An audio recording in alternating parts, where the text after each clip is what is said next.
This is the Yanks Go Yard podcast with Adam Weinrib and Thomas Carannante. Welcome to the Yanks Go Yard podcast. I'm Adam Weinrib alongside Thomas Carannante. We've been waiting to do a podcast like this since mid-June. The Yankees won a series. That series was at Fenway Park. They blew the first game tremendously, then took the next one as the Red Sox blew it tremendously, then just blew them out on Sunday Night Baseball. Winning podcast. Not to mention the trade deadline. It's going nuts right now. Everybody queued in. We just had a 3-team trade between the Dodgers, Cardinals, and White Sox.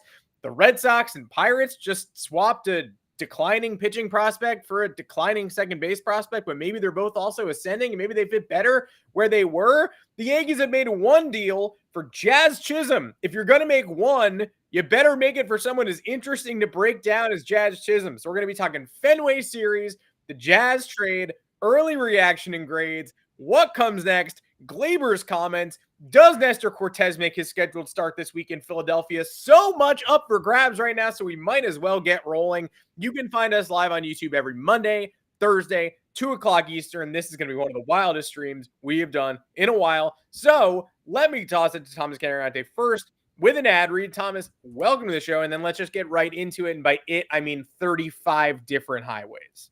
We love it. Thanks for tuning in, guys. We're excited. Hope you're all amped for what's to come. It's getting wild. But before we get into that, Caesars Sportsbook is here. They're looking to cover your first bet up to $1,000. It's a lot of money. New customers will get a second chance bet up to $1,000 when you sign up with our promo code. It's ours. Why'd you buy 1,000? That means if your first bet loses, you will get your full wager returned as a bonus bet. Again, up to $1,000. Any amount up to $1,000. Pretty cool.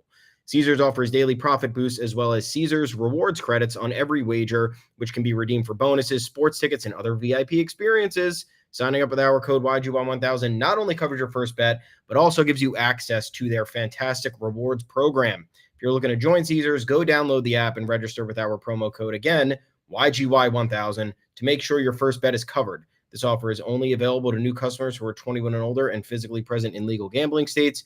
Please remember to always gamble responsibly. Check the episode description for full terms of the offer to see if you qualify. What a weekend. Rolling right into it today. Don't even really have time to process that series win, right? You're just like, holy shit, we won. Season feels kind of saved. Now we have trade deadline. Now we have to make sure we make the right moves. Now we have to monitor what every other team is doing, see what trade pieces are moving, because over the weekend we saw a couple of late night deals, which were awesome, but we were hoping the Yankees would be part of one of those. Maybe Rosarena, maybe could have been cool.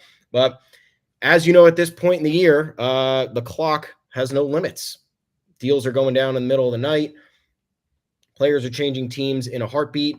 We just had a giant 3-team trade between the White Sox, Dodgers, and Cardinals. Eric Fetty to the Cardinals, Tommy Edman to the Dodgers, Michael Kopech to the Dodgers. Tommy Pham back to the Cardinals from the White Sox. This trade is not done unfolding Still yet. Not done? Nope. Wow. Pretty cool then. So you see what we're dealing with, guys. And now we have Yankee stuff to parse through, starting with Jazz Chisholm. Yeah. Oh. Well, we got one done. And I think, like, look, if you were sitting by the phone all weekend like I was, waiting for trades to come through like I was, but you were remembering the quieter deadlines of recent past, especially last year when we were like, well, all these trades are happening and the Yankees aren't, like, oh, trades sound fun. We'd love to be a part of one someday.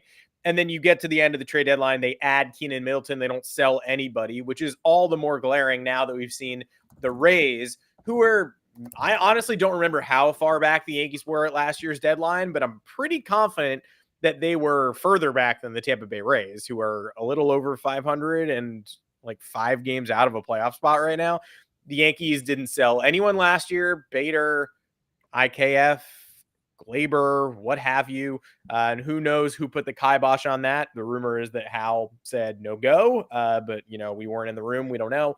Either way, that deadline left a bad taste in most of our mouths. So if we were ready for them to wait, and then add one reliever, that would have been, if you told me that was what was going to happen, I would be like, yeah, familiar. And then if you told me that Brian Cashman was going to have a 2022 style deadline where he had 38 irons in the fire and 5 of them materialized and 2 got to the finish line and didn't, I would have also believed that. That's what I believe these Yankees need. Sure thing.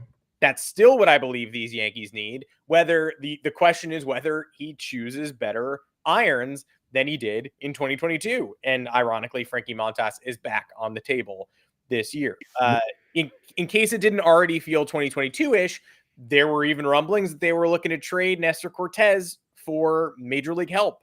Tommy Edman was a name that was floated. The Cardinals were a potential partner. They decided to make a deal with the Dodgers and White Sox instead, get Eric Fedde in, who they probably preferred to Nestor Cortez, and they were probably right to do so. Does that mean Nestor stays? Don't have much more to say on that topic, but we obviously have to keep an eye out for that. The Yankees are planning to get creative, it would seem. And first in the door is Jazz, who was not at the top of my list for acquisition. Said it when they got Alex Verdugo. Say it again.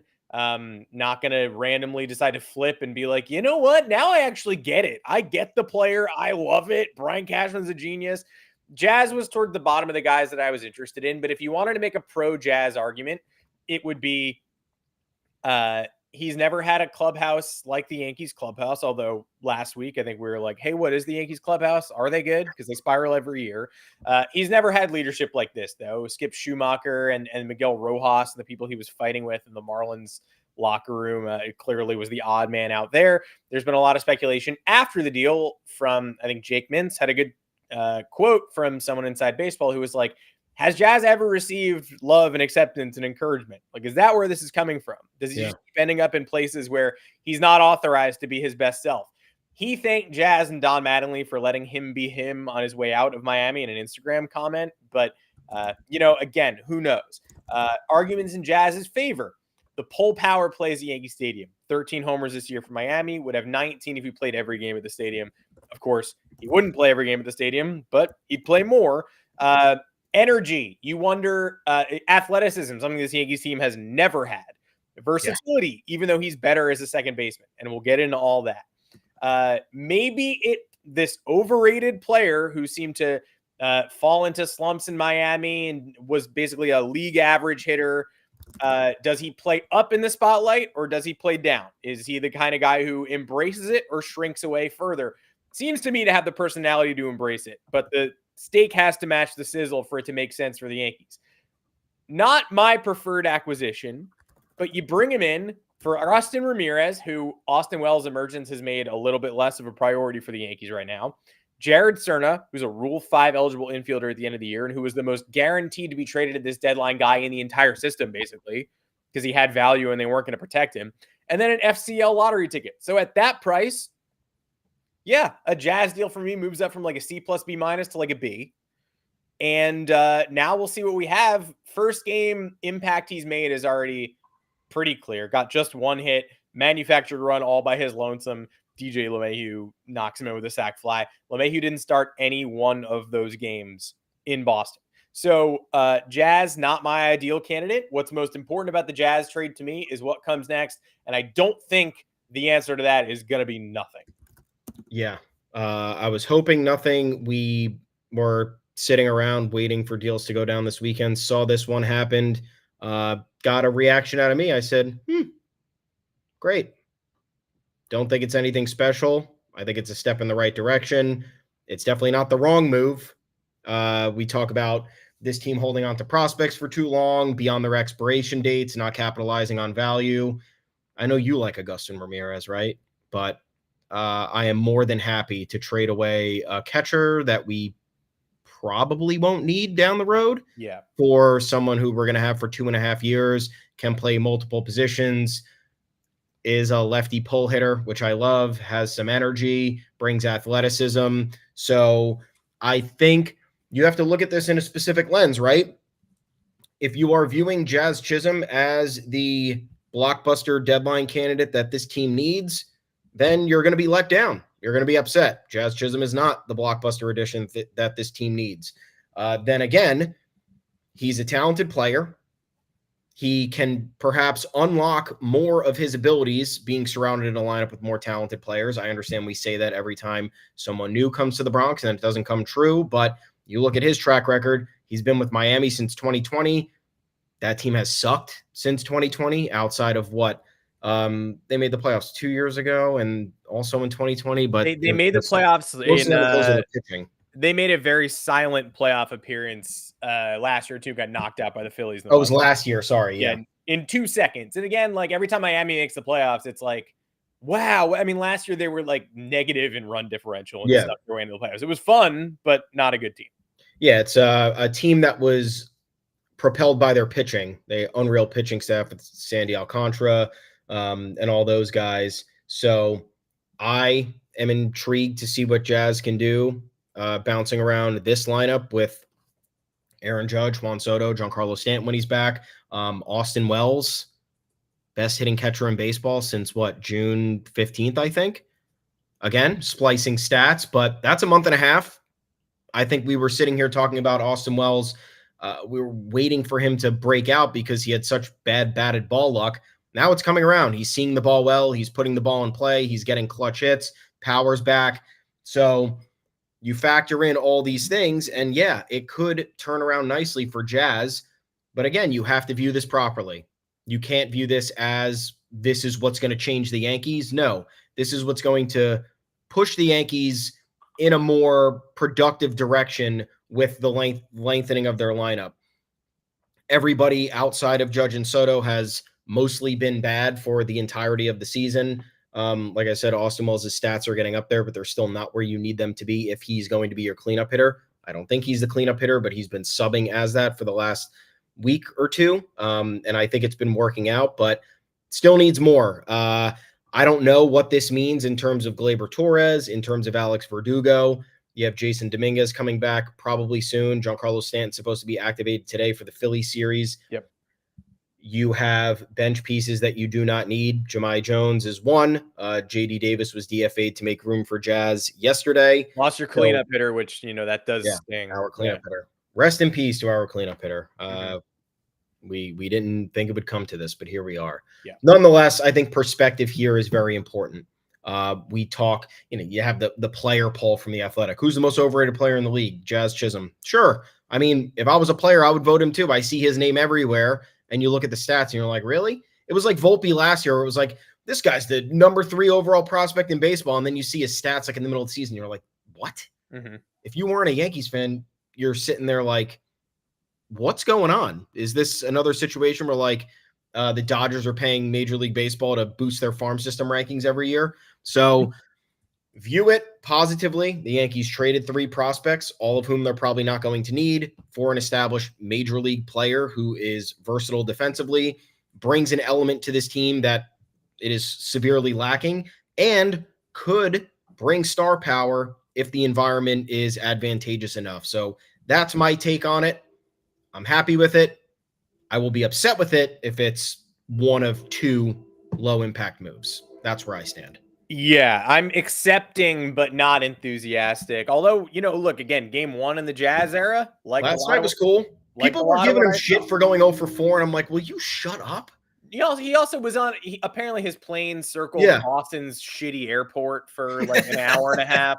And then his car got stuck in Boston's shitty traffic for like 30 minutes. And that still couldn't stop him from manufacturing a run at the end of the game that the Yankees needed for insurance. I don't know about you, but when Gleyber Torres dropped that ground ball with 2 outs and 1 on in the 9th, I honestly had a here we go again moment with an 8-2 lead. I turned the game off after the top of the 9th because I said if I watch the bottom of the 9th, and I watched every moment of the games this weekend except for the bottom of the 9th because I said if they fucking do this, I'm out. Yeah, I'm out, and I'm not going to witness it. And of course, I went to Twitter right before I was putting on House of the Dragon. And I saw, game would have ended there if Gleyber didn't botch that routine grounder. And I said, you motherfucker. Yeah. Thank God I'm not watching this right now. And then it ended on the next at-bat. So whatever. Well, it's also very fun. I'm in my in-laws' house right now. And I anxiety through the roof for Yankees Red Sox. I just can't help it. Like, it doesn't matter if the Red Sox are good, bad, indifferent, milquetoast, whatever. It doesn't matter. Anxiety already through the roof. So they go up 7-2. I think it was in the bottom of the 8th at 7-2.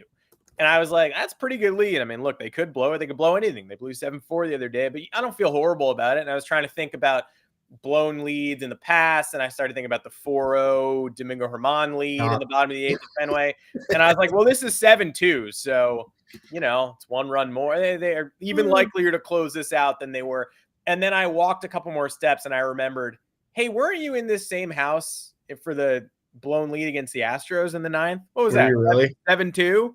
It was the same lead. So I was like, all right, buckle up. And so Glaber drops that ball, and I'm like, all right, buckle Do you up. have like a Yankees lost passport where it's like, where were you? And they blew this incredible. It's like the Diners passport for Jersey, but it's all it's all historic Yankees losses over. I your really lifetime. do. I usually know exactly where I am. And look, I'll give the Yankees credit. Like, they turned this weekend around in a major way. Yeah. We'll talk about that. I feel like we got to get all the deadline stuff out of the way up top, just because it could all change. Quick. You mentioned, what comes next. Does anything come next? I mean, the latest we have on the Yankees, it sounds like per John Heyman, the Yankees are all over bullpen targets as predicted. That includes Pete Fairbanks of the Rays, Tanner Scott, who everyone's on. It was like a 10-play. He said there's a 10-player list, and it's expensive, but, quote, they'll get one. And I want to just say, if we're after all these bullpen guys, can we get two? Like, if you watched the weekend at Fenway, which was overall very exciting, the first two games were great theater. If you tolerate the rivalry or enjoy it, if you're a Yankees or Red Sox fan, you probably didn't like it. If you're tired of the Yankees and Red Sox being shoved down your throat, you definitely didn't like it. But first and second game, A, great theater, B, horrible bullpens on display by both teams. Leads were blown, ties were untied over and over and over again. The Red Sox pitchers would get on the mound, give up a rally. Yankees pitchers would toe the rubber, give up a rally, or Tyler O'Neill would go yard. Like, the Yankees could not be more in need of bullpen reinforcements. And there are a lot of players who are coming back, supposedly, who I'm not even sure I need to see back, though. The roster crunch is crazy, whether it's trading for bullpen arms, whether it's welcoming somebody back. Yoendris Gomez will be the first to go. He's got options. Jake Cousins has options, but do you want to use him? He's actually been awesome, and he got a huge strikeout of Jaron Duran yesterday. Scott Efros, hanging out at AAA, probably just going to hang out there for a while. Ian Hamilton, does he come back or does he get traded? Do we really clear out a roster spot for Ian Hamilton after what he was at the start of this year? But remember what he was last year? Pretty great. Nick Birdie coming back. That's really one that I'm not, busting down the door for. I don't need to see Nick Birdie return to this major league roster. If it's a guy like Tanner Scott, that's exciting. I would assume it isn't, because why would they trade for Tanner Scott after trading for Jazz Chisholm? Why not just spin that into a larger trade? Feels like they decided the price was not right on Tanner Scott and just pulled the trigger on Jazz. But here we are. What we know is Jack Curry the other day said they're not done with getting a bat. That he connected him to the Rays pretty strongly, which screams either Fairbanks or Yandy Diaz at this point, or Brandon Lau, who I've been all over for a while, but that makes less sense now that Jazz Chisholm's here to play second base, and Gleyber Torres is also still here and has made sure that we all know that he is a second baseman. So no matter what comes next on the position player side, it's going to get real funky. Whether it's Gleyber getting traded, whether it's Alex Verdugo getting traded, whether it's either of those guys getting marginalized. But it does, Anthony Rizzo, is Ben Rice in a trade for Jonathan India? Like, something really strange is going to happen in the next 24 plus hours, and we just have to be prepared for it. We're talking right now in the interim stages. So it's like we could talk about Gleyber's comments because they're ridiculous, but we can't really talk about Gleyber for the rest of the year because he might be gone in 2 hours. Yeah. I'm wondering how the Yankees are going to react, right? So did they head into this series at Fenway saying these guys got to go? Doesn't matter what they do this weekend, they got to go. Because if that's the case, I think we could see a lot more players moved or gone in some capacity, whether it's DFA or option, in short order. If they viewed the Fenway series as a bit of a stock riser, then I think you're looking at Jake Cousins maybe staying, Caleb Ferguson maybe staying. Those two Caleb Ferguson outings, man, like this team has no lefty relievers. They have him and Tim Hill. Both of those guys stepped up largely when they needed to, when they've been called upon in these high pressure moments. So like, I know they're not the most desirable arms, but you're looking at Cousins and Ferguson being a couple of the last guys in the bullpen. If you can upgrade, sure. Are they parting with Michael Tonkin? Hasn't been great lately. Just hasn't. 2 earned runs, 1 earned run in his last 3 outings. All-time bad in his most recent outing at Fenway. And if we're going game by game and series breakdown after the horrific Friday, I was like, if you just go Tonkin, Weaver, Holmes, 7, 8, 9, I think you win that game. And then Aaron Boone was like, go fuck yourself, dude. No, I don't. I'll bring in Michael Tonkin on Saturday and you'll see what's up. No, I don't. Oh, shit. Yeah, so you look at the situation now, and if they're going to get 2 bullpen arms, I think that's manageable, and you're not going to see a whole lot of turnover. But the reality is they probably need more than that. I don't know if they're viewing Nick Birdy and Ian Hamilton as longer term solutions. I don't know if they're actually taking Scott Efros and Lou Trevino seriously to get back. Trevino, that's another one. Freaking Lou Trevino. Just don't know what's happening. So that's the pitching side. Rotation is fine. You got Clark Schmidt coming back. You probably got to add a 4-5 in there, so you have some insurance. Maybe you get rid of Nestor Cortez. I know we've been talking about that. Started to hear a little bit more chatter about that from people who were just yip yapping. He's clearly not really a fit for this team anymore. Weird All-Star game tweet. Another pitcher getting fucking pissed at Aaron Boone for taking him out. You're going to make me side with Aaron Boone, dude? You're not pitching well. You're out of the game. You're out. I'm sorry. I sided with Aaron Boone a couple times this weekend. I guess I question his bullpen. Clay Holmes for a 5-out save sounds ridiculous. But then again, I would have gone Tonkin in the 7th, and I would have been wrong. And Luke Weaver in the 7th, that's acceptable. He's gone 2 innings. Luke Weaver's fault. That game was Luke Weaver's fault. That was Luke Weaver's fault. Like I would have gone Tonkin, Weaver, Holmes. Yeah. But Luke Weaver comes in the 7th. Cedar Rafael at the plate with 1 on and 1 out. He chases everything. You saw what Rodon got him to chase. Yep. If you only watch Cedar Rafael against the Yankees, you would think the Red Sox fan tweets were accurate. The ones that are like, steady! Ah! You think he'd be the best rookie in baseball. You check his numbers. He has Anthony Volpe's OPS, and he's a -9 in outs above average at shortstop. He's a terrible shortstop, good center fielder, but he plays shortstop all the time. He's an underperforming rookie. In every game he plays against the Yankees, he looks like a monster megastar. He will only hit fastballs in the zone, and Luke Weaver gave him a fastball in the zone on 3-2, and he sent it 700 miles and ended the game prematurely because it was 7-6, but no, it wasn't. That game's on Luke Weaver, not Aaron Boone. Fully, and I felt bad for Boone there, but also Clay Holmes for a 5-out. Clay Holmes for a 5-out. Luke Weaver gets Devers out to pop out. Just keep him in the fucking game. At this point, you're not using him tomorrow, so just see if he can get another guy out and buy your time with Holmes, who you know is giving up a hit in that situation. It's just happening. It's just what we've been accustomed to watch with Clay Holmes. He's not good with inherited runners. In fact, a lot of Yankees relievers are not good with inherited runners, so that's another issue. But we know the bullpen needs upgrade. We know we probably need one more starter, whether we're adding it in as a surplus or if we're shuffling somebody out. Then you get to the position player side of things. What are they going to do? Are they figuring out a new backup catcher? We had that mock trade proposal from MLB.com. It's not happening, but interesting what people are thinking. Ryan McMahon and Elias Diaz for a couple of top prospects. Mm-hmm. That would kick Jose Trevino to the curb because you're not getting rid of Austin Wells. And you're not calling 3 catchers. I would love that. It's a guy that hits for average and can hit lefties. Again, probably not going to happen, but that Diaz is at least on the trade block, not McMahon. So I don't know if they do something there. You look at the infield situation.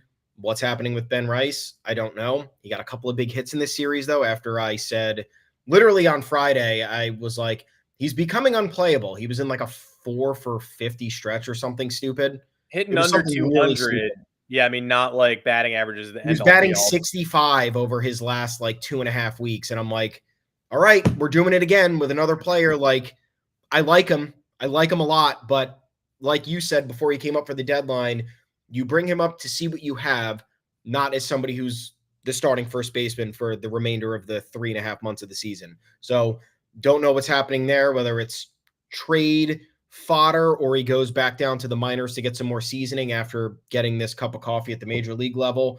DJ LeMahieu, he's probably not going anywhere, but I think there's value with him as the last guy on the bench, come in as a defensive replacement, number 9 hitter. Sure. You're not getting rid of a guy with a $15 million salary at this point. No. Gleyber Torres, I thought, silly asshole for being positive. Sat here and I said, holy shit, Gleyber Torres just reinvented his value.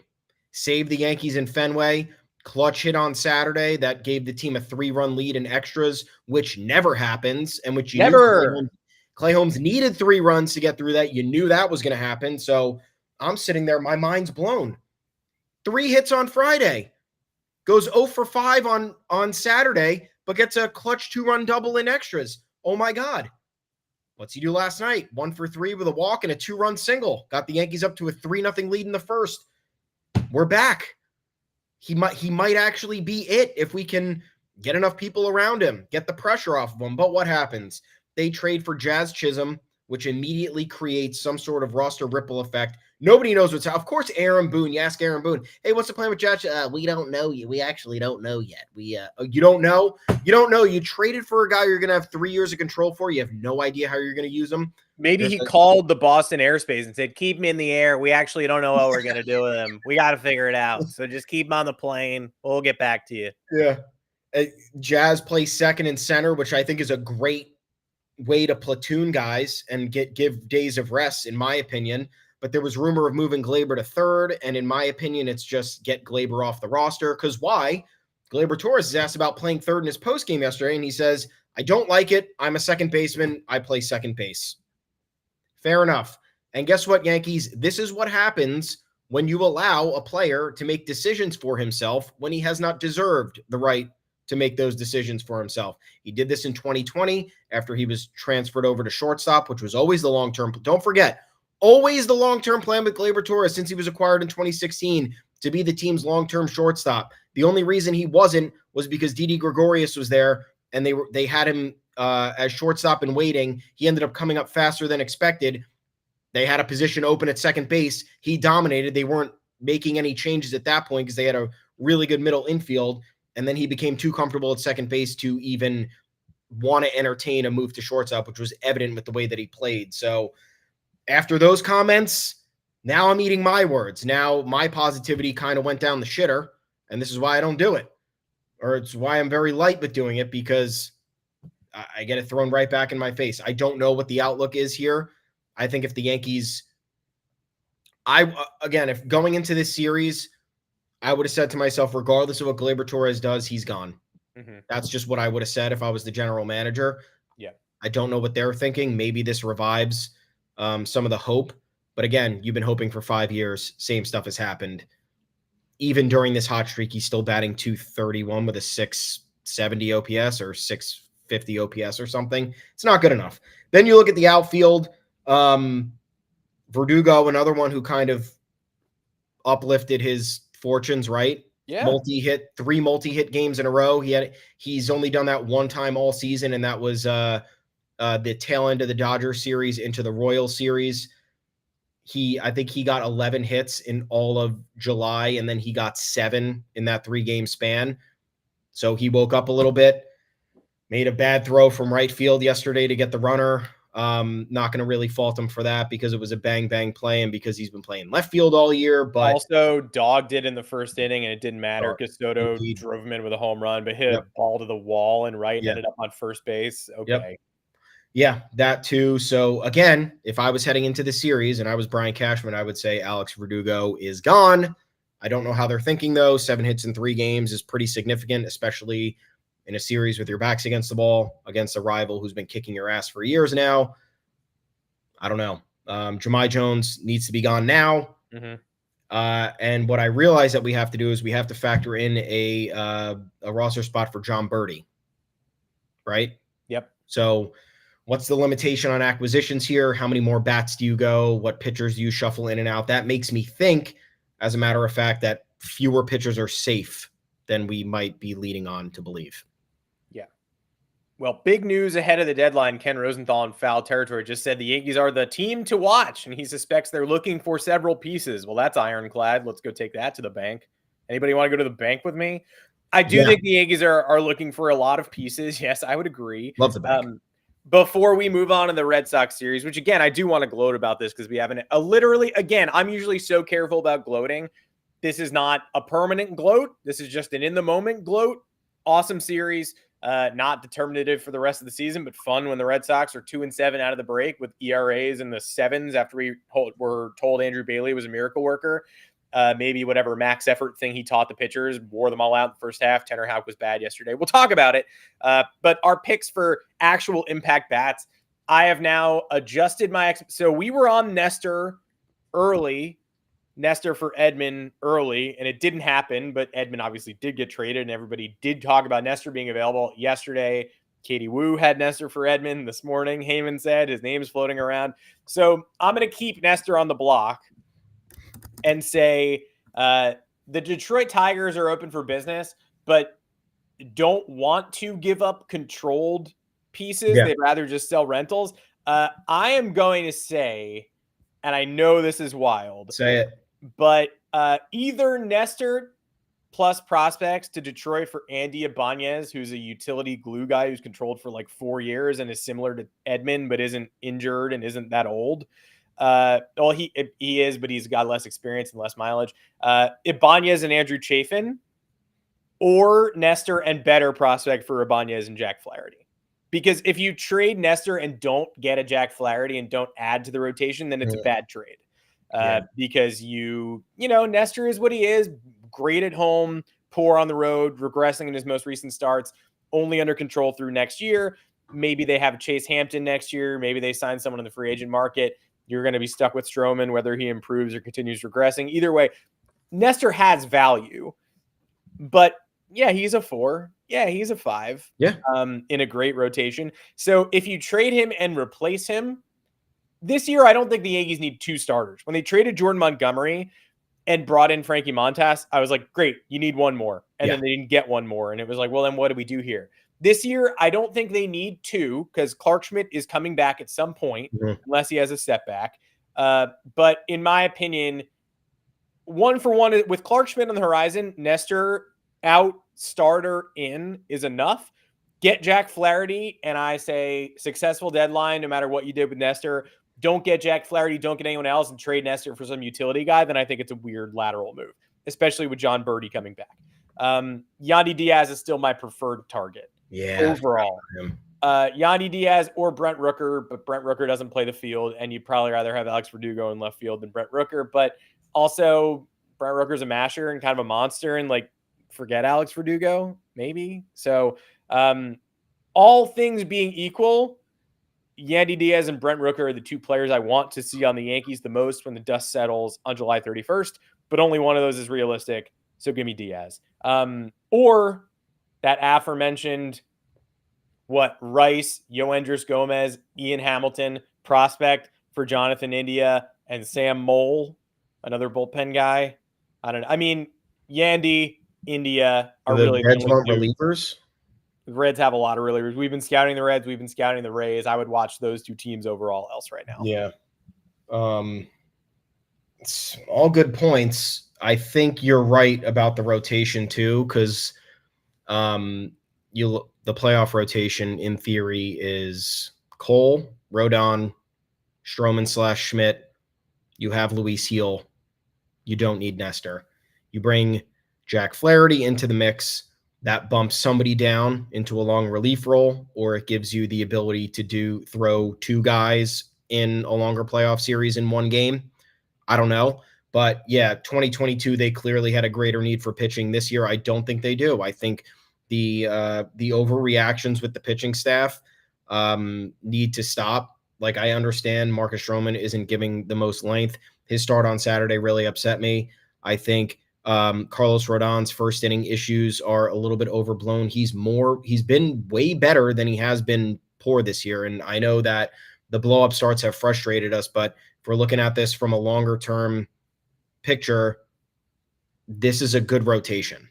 And if Clark Schmidt is back at semi full strength, that's good too. And then you get somebody else in the mix who is on an expiring contract, or I don't know, go for someone controllable. Doesn't matter to me. You're going to need as much help as you can get in the years coming down the road anyway.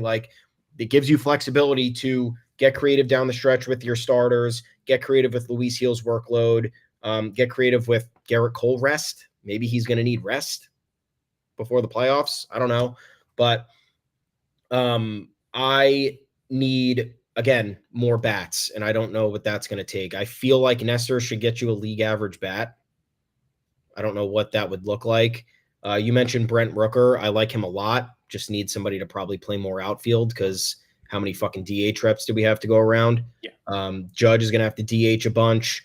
I foresee a scenario where we're going to be DHing Glaber if he stays, and then we'll be able to create some sort of super-ish lineup with Jazz in center field. Just maybe Stanton gets a day off, needs a day off his feet. So this is – I would have liked to do probably this deal with the White Sox that the fucking Dodgers just did. Feel like Eric Fetty and Michael Kopech would have been perfect.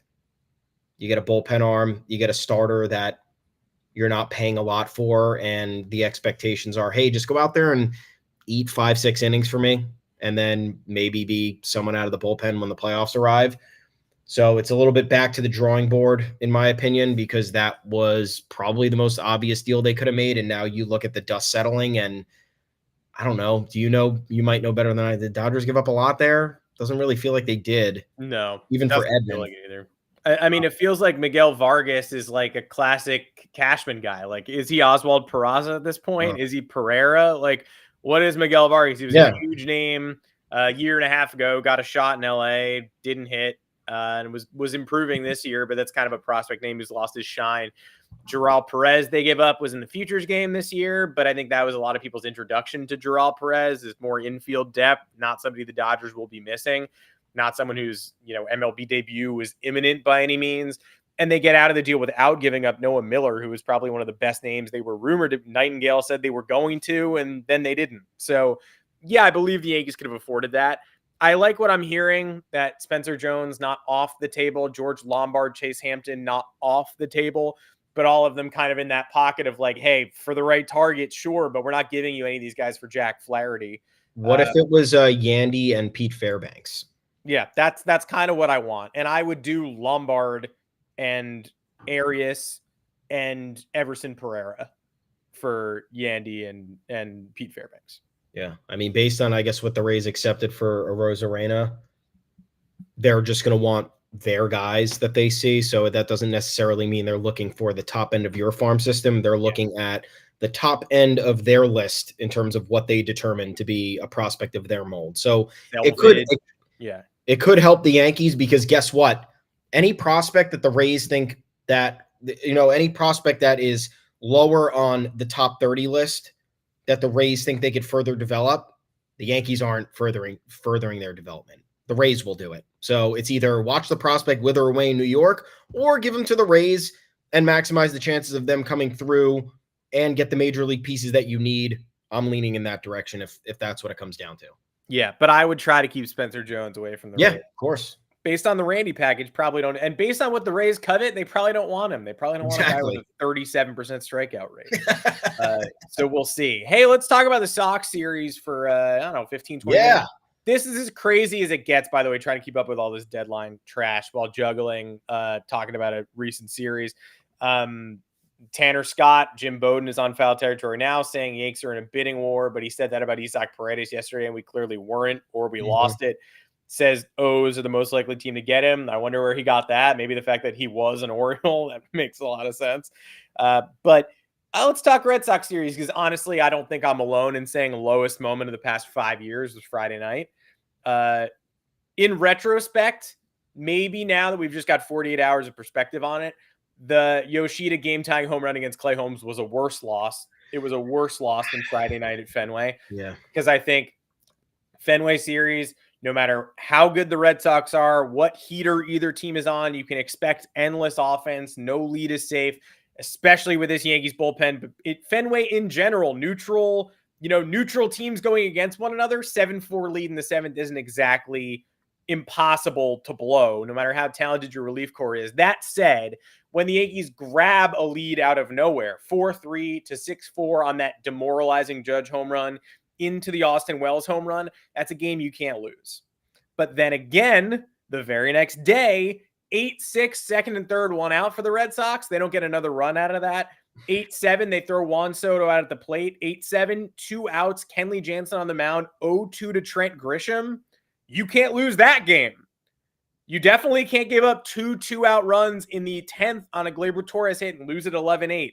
That is just as bad, 11-8. that is just as bad for the Red Sox as Friday night was for the Yankees, arguably worse. Because if we're going to cry about Holmes being one strike away and the Yoshida AB at home, then I will give the Red Sox fans permission to cry about being one strike away with freaking Trent Grisham at the plate. And Yoshida took a Holmes pitch 400 feet out to right center field. Grisham hit a long fly ball towards the monster that Tyler O'Neill could have caught. A smart GM would have unloaded Tyler O'Neill in the middle of that game, by the way. Sell high. Not a good defender. No, sell high after his second home run. Go ahead and trade him in the middle of that baseball game. Oh, wow. Ken Rosenthal popped in the chat. Ken Rosenthal in the comments. What is up, Ken? Thank you for joining us today. The Yankees have not traded for Tara Skubal. That is not true. Ken, check your sources. Maybe MLB Scoops. I don't know. I don't know who you are, but you're wrong for now. It'd be a big deal. We would talk about it if it was true, but it's not. All told, the first two games of this series were excellent theater. Friday, heartbreaking. I was just begging the Yankees to lose a normal game for once. And at that point, I did a rundown again, low moment. I did a rundown of how they got from, middle of June, 49-21 record to 60-45, 11-24. And they didn't just get there in standard fashion. Blown save with a 2-out lead in the ninth in Kansas City. Red Sox set the franchise record for stolen bases on Sunday Night Baseball. Extra inning game at home, they lose to Baltimore, and they never should have. 17-5 loss at home to Baltimore. 4 Subway Series losses. The Holmes game against Yoshida, 5-3 lead at Baltimore, blown on not one, but 2 errors, and then the 7-4 lead in the 7th that they just stolen from the Red Sox. Get it stolen right back from them. In May, they blew a 4-1 lead at home against Seattle in the 9th. In Anaheim in May in the 8th, Anthony Rizzo fell over and fumbled the final out of the inning, and they lost that game. Those aren't even part of that stretch. That's just May. But if you just reversed the Yoshida game, the Orioles game, and Friday night at Fenway, you would have been fine. This wouldn't have even been a collapse. This wouldn't have been as much of a collapse as the Orioles have been putting on in their own games. They've been collapsing worse than the Yankees have somehow. But these bullpen meltdowns have had horrific optics and have taken the Yankees from a place of midseason struggles, like Phillies fans right now are watching their team lose 2 out of 3 in all of the last couple series. And they're going, what happened to our grip on the best record in baseball and what happened our season? That's where we'd be at. We would be complaining about that, and other fans would be telling us to shut up. But considering these 3 horrific blown saves that really put the Yankees into turmoil toilet territory, they needed a win Saturday in the worst way. They got it in what I would call the most impressive win in the last 5 years. Probably. Just in terms of sheer shock value and all that complaining we did Friday night about how they haven't stolen one from the Red Sox at Fenway, maybe ever, but definitely not since 2009. That was a big one. That was definitely a, hey, shut your mouth. And all the discourse Friday was about how this team can't punch back, right? 7-4, get punched in the mouth by Rafaela. 7-6, they go down limply. And then, of course, the bullpen falls apart because why wouldn't they be soft as tissue paper? Saturday, they fight back. They fight back over and over again. O'Neill bomb after O'Neill bomb, and then they take the lead in extras and never give it back. 2 innings save Clay Holmes. Shout out. Technically a win. I mean, technically not a save, but shout out Clay Holmes. That was Yauman's work there. That is not – he was terrible in normal save opportunities the past month and a half. That was a tough one. Yeah. That was a tough one with the ghost runner. That was a tough one to keep the tie going in the bottom of the 9th. Defense helped him. Oswaldo was good, but huge, massive game. And then yesterday, they finally win a normal one. And not only do they finally win a normal one, but Carlos Rodon was excellent. And 4-0 baseball game. Home run, triple, doesn't melt down, and the triple never scores, and they never look back. That was extremely impressive. Thank God. Yeah, Carlos Rodon, got to give him credit, got to give the offense credit. What we saw the last really 3 games, like Friday, the offense was great. I know that they didn't come through in a few situations that we would have liked, but all in all, you score, what they score that night, 7 runs, you lose 9-7. Sure, it's going to happen, especially at Fenway when we know weird things always go down no matter what the circumstances are. Objectively, a really good baseball series. Would have rather been a third-party fan here and not had a rooting interest, so I could have enjoyed it more. In terms of gloating, yes, Series win against the Red Sox. Fuck Boston. The usual standard stuff, you know. We're not going back to Fenway for the rest of the regular season. That's great. Goodbye. Unless, I mean, would you call a game 163 tiebreaker the regular season? I wouldn't. Blow my head off. That still could happen. I sure hope it doesn't. But regular season 162 game schedule, we are done with Fenway Park. Yep. Which is great. Then again, as much as I'm going to give credit for the Yankees digging deep, figuring out a way to win these last two, they're better than the Red Sox. They're a better team than the Red Sox. So this should be standard-ish. They shouldn't be – how many – they played 4 series against the Red Sox this year or 3? This is their 3rd. They play a 4th. Okay, so they played 3. They got boat raced in the other 2, even with, that one big win at Yankee Stadium when Ben Rice homered 3 times. Yeah, they were 2-4. They won lopsided. They won the first game of the year, the Verdugo home run game, and then got lopsided in the next 2 at Fenway. And then Ben Rice game and worst loss of the season until it got surpassed by another Red Sox game. Yeah. And then another, the finale was just Luis Gil being good, Devers being better, and being unable to hit Cutter Crawford. The Yankees technically have more wins, and I was obviously doing some anger math on Friday night. They have more wins than the Red Sox in the rivalry since 2009, but it's close. It's like 141 to 128 or something. And it shouldn't be that close given the number of last place Red Sox finishes that we've seen since then. So anybody wants to be like, what are you crying about? You have more wins than us head to head. Like, yeah, but outside of the outlier seasons where you've won the World Series, you've been non-competitive in 2012, 2014, 2015, 2019, 20, 22. Like, they're 23. Their last Red Sox swept the Yankees twice last year, and they finished in last in the East. I think we have a right to complain about that. So absolutely. Saturday was big. Saturday was a big punch back because it has been so long since the Yankees have dealt the Red Sox a heartbreaker or even just played up to their standard. Like, they almost never go Fenway series. We're better. Let's imprint upon the Red Sox. Let's score 6 runs in the first inning today. Let's shut them out. We are better. They did it a couple of times in like 2020 with no one in the stands. Remember Jay Happ rocked them to sleep once and they won 10-0. And I was like, that was easier than I ever thought it would be. Andrew Heaney dominated them in like 2021. Andrew Heaney dog walked them. Jonathan Loaizaga with the bases loaded getting Hunter Renfroe. Just sit down. Like, they've done it a couple of times, but by and large, they let the Red Sox dictate these series or they win squeakers. They never just foot on the gas pedal. We know we're better than you right now, and let's show it to you. And they did it on Sunday Night Baseball. Yeah. At a time when I would say that the Yankees aren't definitively better than the Red Sox. They're both equally, solid teams with flaws. And the Red Sox they should be better is what I meant to say. Yeah. In every facet, they should be better based on the offseason moves that they made, based on the star power. But look what they did on Saturday, right? Who's pitching? Cutter Crawford. Yeah. And even what they did last night, they scored 3 runs off Tanner Houck. They let him go 6 innings. It's like, why are you letting that happen? They scored 3 runs off Cutter Crawford in the first. They let him go 6 innings. Can we step on one starter's throat? Like, I know we're complaining about a series win in some capacity, but we have been going into all of these series just saying, please don't get swept. Just don't get swept. I don't care if it's a series loss. Just do not lose 3 games in a row. Do not lose 4 games in a row. And they mostly delivered upon that promise, which is great, but we need to see them, because this is what worries me about the playoffs, right?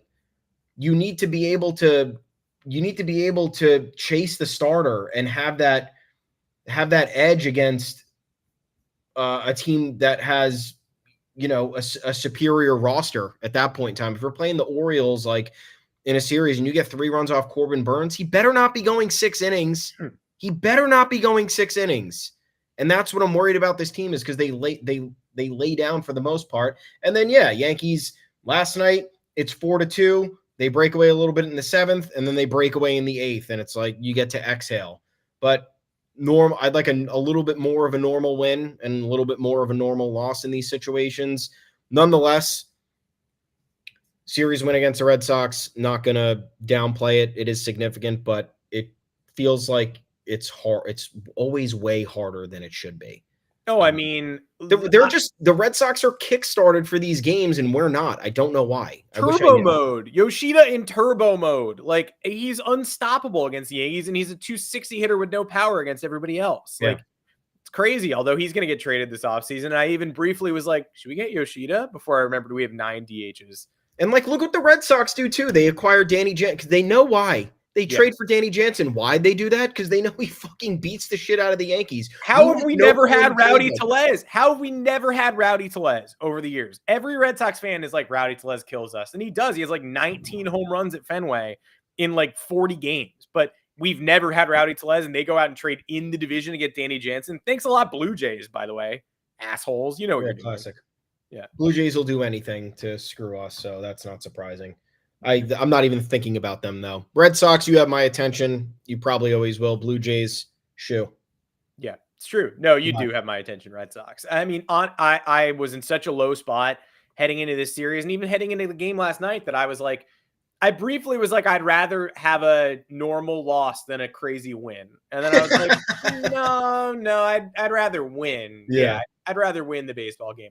And luckily, we get a normal win. It was great, well executed. It's been way too long since we've gotten one like that, especially at Fenway Park. Yeah. And the next time the Yankees see the Red Sox on the calendar will be a 4-game home series at Yankee Stadium. I'm sure there will be implications in September. In that one, the Red Sox are not going anywhere. I would love if they did, but they're not. So all possibilities are on the table, including a playoff matchup. Can't be ruled out, but Fenway Park, the final currently scheduled regular season series, is behind us, and the Yankees end up going 3-3 at Fenway this year, which is totally fine. Now, before we sign off, let's talk about Cody Bellinger a little bit. Great question. Good question from Adrian. I am a hard no on Cody Bellinger. No. Gotta say, you even wrote it in your comment while currently injured. Classic candidate for people to be like, hey, should the Yankees trade for Cody Bellinger? And then when he gets here, they're like, he's injured. It's like, yes, he is. I don't know. I've never been a fan. I understand the swing plays up in the short porch. Obviously, it does not take, a baseball watcher of great renown to watch Cody Bellinger and be like, oh, he could just sort of lift balls to the short porch. Great. But you need to stick yourself with as little future money as possible. Right now, Bellinger making $30 million this year. That's too rich for the Yankees' blood. 25 and 26 player options. I don't think he's opting out if he comes to Yankee Stadium. I think Yankee Stadium is where he wants to be. So then you're sticking yourself with a regressing bat, 108 OPS plus, 742 OPS this year, only 9 homers. And you're essentially sticking yourself with that money because when he comes to the Bronx, he's going to want to stay. It's like if you give him Mouse a cookie, if you give Cody Bellinger a Yankees uniform, he's not opting out of that deal. So then you're struggling more than you should be to put together a Juan Soto contract because you got Bellinger midseason while injured. Not for me. No, and you got Jazz, who's another outfielder. You got Dominguez coming back, another outfielder. Soto and Judge, too many outfielders. I'm keeping Trent Grisham at this point. I'd rather have Trent Grisham than Cody Bellinger. I'm not saying that because I think Trent Grisham's better. I think just Trent Grisham has found his stride. It's more of the lefty profile bat that we need on a part-time basis. And you could potentially argue he is better suited to play elite defense for a little bit of a longer period of time because he's been less injured than Bellinger. Bellinger's frequently been injured. That affects the amount of ground you can cover in the outfield. Even when you're back to full strength, you've missed all those reps out there. Grisham's got a lot of reps over the last month. He has an 8-something OPS over the last 6 weeks. I think that's enough outfielders for now. I know the Yankees have had problems finding outfielders inexplicably since 2020, but they may have the formula. And if Verdugo's still here, it's a lot of players. And I don't think Bellinger's moving the needle. Another high strikeout, boom or bust bat. Need fewer of those. Also, what on earth was Trent Grisham doing when he hit that double at Fenway? Like the eyes on me thing? Like, you guys look, what was that? I think he was like, I'm fucking dialed in, bitch. They were doing eyeball stuff yesterday. I think like Jazz did some eyeball stuff, and I saw Glaber or Verdugo do it. I don't know. Somebody get to the bottom of the Yankees touching their eyes. Maybe we'll talk about that on Thursday's podcast. And when we do, we better have pretty much a whole new group of players with roster spots. Jahmai Jones was DFA'd during the last 10 minutes of this podcast. Wow. What So that happened? means Giancarlo Stanton officially back tonight, it would seem, but more to come most likely. So we'll see you right back here Thursday afternoon, 2 o'clock. Going to be very fun. Hopefully, maybe we'll even see you tomorrow, depending on how much time we have and how much I goes think down. tomorrow. Maybe it's Wednesday instead of Thursday because we're going to have a lot to wrap up. We don't want it to be stale. I don't know, but we will definitely see you. Turn your notifications on. Stay subscribed to the channel. Yep. Hopefully some special guests coming in the next couple of weeks as well to recap all this. Until next time, I'm Adam Weinrib. You can find me at Adam Weinrib on Twitter. Thomas Carannante, where can the people find you? I am at Tommy's_takes. We are at the official Yanks Go Yard Twitter account at Yanks Go Yard FS. YanksGoYard.com is where you go for all the content. Caesar Sportsbook code YGY1000 is where you go for the bets. Yanks Go Yard YouTube channel, like and subscribe. That's where you go for the podcast, the trifecta, we call it. Appreciate you guys tuning in. Thanks a lot for the support. We know this is it's a lot to digest, a lot going on. Very glad that you choose us to deliver the information to you and the opinions and takes to you. We got plenty more coming, so stay tuned on Yanks Go Yard. Stay tuned on the Twitter account. We'll let you know when we're going live again for the podcast. And until then, happy deadline, baby. Happy deadline, best time of the year. Maybe the winter meetings. I don't know. I like the deadline more chaotic. Winter meetings have been like for the last couple of years, except for Arson Judge, which was crazy. But we'll see everybody right back here later this week. Let's go New York Yankees.